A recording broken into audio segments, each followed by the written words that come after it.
welcome back to Mika Reacting Reviews, where reacting to things on the internet. So we're going to be talking about the Amber Heard and Johnny Depp situation, but we're not going to really talk about the trial or what's going on or anything like that. I want to talk about what Johnny Depp situation says about the experience of men and men's rights and domestic violence towards men, says about our society today. I feel like what's happening with Johnny Depp, his testimony, the truths, the evidence that's coming out, is a manifestation of what happens when you have stupid hashtags like believe all women. One of the reasons why I tend to lean towards men's rights is not because I hate women. I think feminism is well taken care of. There are hundreds of thousands of people who are supporting women, and there's whole university courses that teach you how to support women, whole books, whole clubs, whole communities, whole tribes that teach you how to support women. They don't need my extra vagina to be there, right? But one of the reasons why is because like I have a lot of male friends, I have a lot of brothers, I have a lot of male cousins, I'm close to my dad, and I have my own lived experience when it comes to domestic violence towards men. My mom was hyper violent and abusive, not only to her own kids, but to the men in her life. From my brother's standpoint and from my biological father's standpoint, she was abusive to him, but I was too little to remember that. However, I was very much old enough to remember her smashing my stepfather over the head with glass vases, throwing things at him, punching him, hitting him, kicking him. She had a boyfriend that she broke his arm in a door, slammed the car door in his arm. None of these men ever called the cops on my mom, by the way. And when the cops were called because of neighbors hearing it or whatever, my father, the men, her boyfriends were the ones who were arrested and taken away, and my mom had never had nothing done to her. Matter of fact, my mother has been able to live as an aggressive and violent woman for many years without any justice done. Like, she's never had to be held accountable for anything she's ever done, and I think it's purely the fact that she is a female. She recently went to jail last year because she attacked one of her tenants with a hammer, and this is how violent she really was. But she got to just fly under the radar because she was a woman. And it's not that because my father's or her boyfriend didn't realize that they were being abused. It's because they grew up in a society that normalizes that it's okay for women to hit men, but you better not dare lay a finger on her or even raise your voice the wrong way. I have brothers who have had to struggle to be in their own children's lives simply because they are men. And my brothers are good men. They're not hooligans that run the streets. These were guys who were in relationships, loving relationships towards marriage or married with these women, who are military men, university men, have jobs, their own careers, their own business. Actually, my brothers have a house flipping business. There was nothing they did wrong, but still had to fight tooth and nail to have 50-50 custody of one of my brother's kids. I have had men break down and cry in front of me, grown macho Italian men break down and cry in front of me because they wanted their baby to be born and they had no say-so in it whatsoever. But you have a society where you can't even talk about men's rights without somebody rushing to the comment section to talk about women.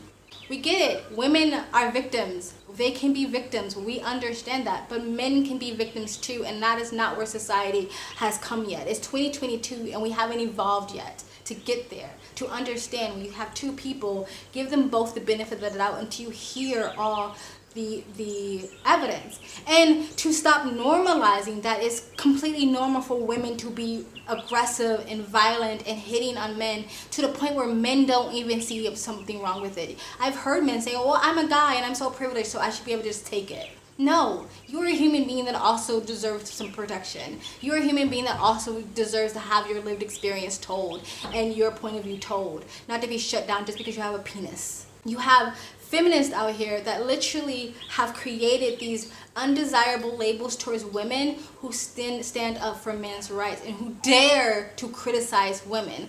They call them pick-me's. A pick-me woman is basically someone who stands up for men's rights, who criticize women, and happen to just get along better with guys. I mean, fucking go shoot me, I'm a tomboy, so who cares? You're a pick-me girl, Anna. You hate other women and only feel validated by the attention of men. It's not your fault. You're a toxic byproduct of a patriarchal society that protects men at any cost. It has nothing to do with men and everything to do with the problematic way you view women. Why? Because I believe in female privilege? Okay, that's not a thing. Oh my god, this is why I like hanging out with guys. Women are so complicated and so much drama. See how willing you are to throw women under the bus?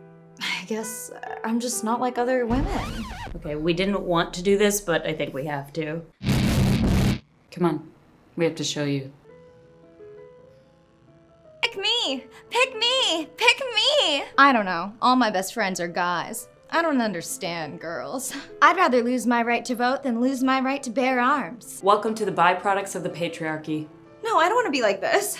You guys, you have to help me. These women are like so annoying. Don't worry, we can deprogram you. But they do that because they want to scare women from ever speaking out against the toxic feminine behavior that women sometimes possess, right? And to scare them for ever sticking up for a man who might be wronged in a situation. I do sometimes am scared for my brothers, like for me, if I had a son, you know how like people talk about like if you have a black son, you tell them, you know, just clear from the police, you tell them how to be around the cops because cops are, you know, black hunters or whatever, they're hunting black people, right? I would never have that conversation with my child, but what conversation I would have with my son if I had a son is like, you gotta be so careful these days with girls because in the fact that people literally think that feminine or women or female privilege don't exist when you literally have the privilege to literally walk out of the office from your boss and say, he touched me, he abused me, he assaulted me, he molested me, and everyone in that building has to believe you. If they're not, they're a terrible fucking human being.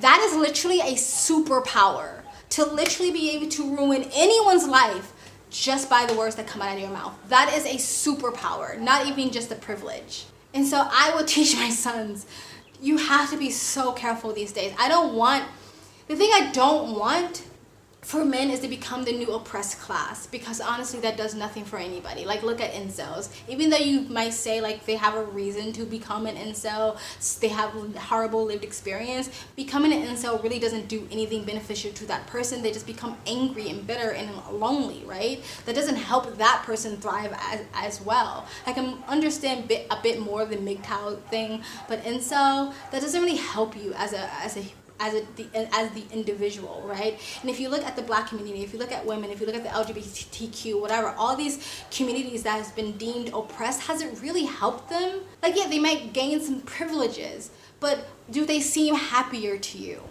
So I don't want to scare my sons, if I had sons, to make them feel like they're victims all the time. The same way that when mothers tell their kids that the police are hunting you, that doesn't do much for that kid's like mental health, right? So I don't want my son to feel that way, but I still want to give them, or hopefully the dad would give them the tools to be able to navigate women. Like, let's take even intoxication, right? Like, when it comes to someone being too intoxicated and then sleeping with one another, who is the only one held accountable for that act? It is the man, right? If she was too intoxicated to consent to sex, then how is the guy not too intoxicated to consent to sex?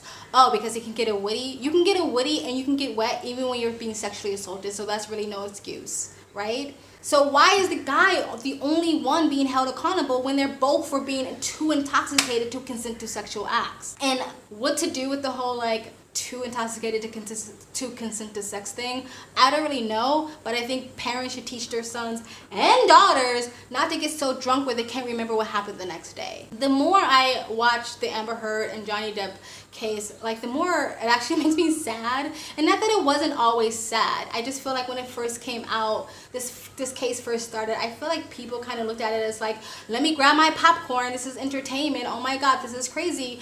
But like, the more I hear him talk, the more I hear him say he knows that there was nothing he can do about it, because the more he tried to tell his story, the more people just demonized him. And that's how a lot of men feel. Like, what's the point of telling my story? Because you're just going to demonize me. You're just going to say that I was the perpetrator. You're just going to laugh at me for being the victim or whatever. To me, it just magnifies not just Johnny Depp's case, but the plight of men and young boys all over the world, or all over the United States, or the West anyway. And again, no one is saying that men are the biggest victims and women are the biggest perpetrators. We are, to me personally, I think we're equally victimized. We can both equally be victims, men and women, in different ways. I don't feel like it's a competition, but what I feel like is society just doesn't acknowledge the ways that men suffer. And I'm hoping that this case has opened people's minds and eyes to that fact. I don't want men or women to become like you know, laugh and point at any woman now whoever says that I was victimized. But as a society, we should step back and say, hey, let's wait for all of the evidence comes out, and then we will collectively make a decision when we see who's guilty or not. And hopefully whoever is the victim have enough family and friends around them to shield them until the truth comes out.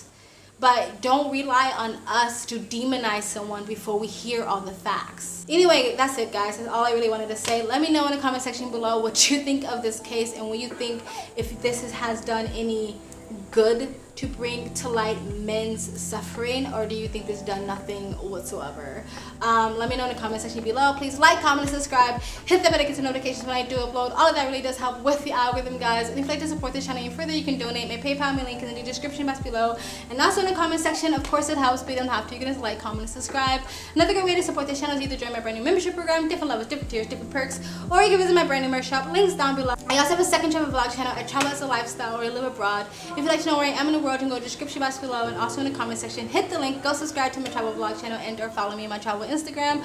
My stories is usually what's most up to date, and you guys have an amazing day.